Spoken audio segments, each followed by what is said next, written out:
नमस्कार। बाबू कौशल प्रसाद एडवोकेट जी, जो Kairana bar association के 26 बार अध्यक्ष रहे, ऐसे व्यक्तित्व और उनकी स्नेहल स्मृतियों व जनहित अधिवक्ता हित में किए गए कार्यों को यथासंभव प्रमाणिक कागजात के साथ एक पुस्तक के रूप में संकलित किया है उनकी दोनों पुत्रियों शालिनी कौशिक एडवोकेट और डॉक्टर शिखा कौशिक नूतन द्वारा। आज हम कंटक पथ पर नंगे पांव वाली इस पुस्तक से उसकी भूमिका से कुछ अंश आपके सामने प्रस्तुत कर रहे हैं। भूमिका प्रस्तुत की गई है डॉक्टर शिखा कौशिक नूतन द्वारा। भूमिका: पिता धर्म है, पिता स्वर्ग है, पिता ही परमम तप है, पितरी प्रीतिमापन्ने प्रियंते सर्वदेवता। अर्थात पिता ही धर्म है, पिता ही स्वर्ग है और पिता ही सबसे श्रेष्ठ तप है। पिता के प्रसन्न हो जाने पर संपूर्ण देवता प्रसन्न हो जाते हैं। पद्म पुराण का यह श्लोक एक संतान के जीवन में पिता की महत्ता को प्रतिपादित करने के लिए पर्याप्त है। पिता शब्द की उत्पत्ति संस्कृत के मूल शब्द पितृ से हुई है। इस शब्द की व्युत्पत्ति पा धातु से हुई है, जिसका अर्थ होता है रक्षा करना तथा पालन करना। ऋग्वेद की ऋचा में पिता को समस्त कल्याण व करुणा का प्रतीक घोषित किया गया है। पिता हमारे जीवन के दाता ही नहीं वरन मार्गदर्शक भी हैं। पितृ प्रधान समाज में हमारा परिचय हमारे पिता के नाम से ही कराया जाता है। समाज व हमारे बीच की कड़ी पिता ही हैं। हम उनकी उंगली पकड़कर चलना ही नहीं सीखते, बल्कि उनके जीवन के अनुभव से अपने जीवन की दिशा भी निर्धारित करते हैं। कैथरीन पलसेफर ने सत्य ही कहा है कि पिता, पिताजी, पापा, चाहे आप उन्हें कुछ भी कहें, वे हमारे जीवन को प्रभावित करते हैं और वे वही व्यक्ति हैं जिन्हें हम हर परिस्थिति में आदर्श आचरण क्या होना चाहिए, यह हम पिता से ही सीखते हैं, देखते हैं।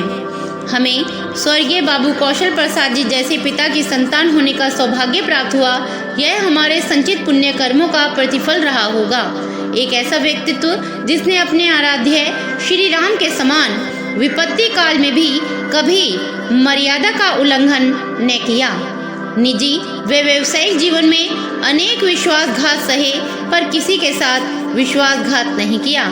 आलोचनाओं का सामना करते हुए अपने सिद्धांतों पर अडिग रहे। जीवन में अनेक वज्रपात सहते हुए भी न कभी नास्तिक हुए और न सदाचरण से विरत। सकारात्मक ऊर्जा से युक्त व्यक्तित्व वाले बाबूजी घोर नकारात्मक माहौल में भी संघर्ष पथ पर अग्रसर रहे। कुटिल परिस्थितियों का उपहास उनके लक्ष्य प्राप्ति के व्रत को कभी भंग न कर पाई।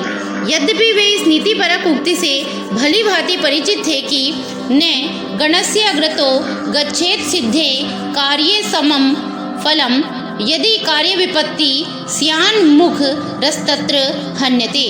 अर्थात किसी भी समूह का अग्रणी नहीं बनना चाहिए, क्योंकि सफल हो जाने पर सभी को बराबर लाभ होता है और यदि कार्य बिगड़ता है तो अग्रणी ही मारा जाता है। बाबूजी निरंतर अधिवक्ता हित हेतु बार एसोसिएशन कैराना के माध्यम से सेवा करते रहे।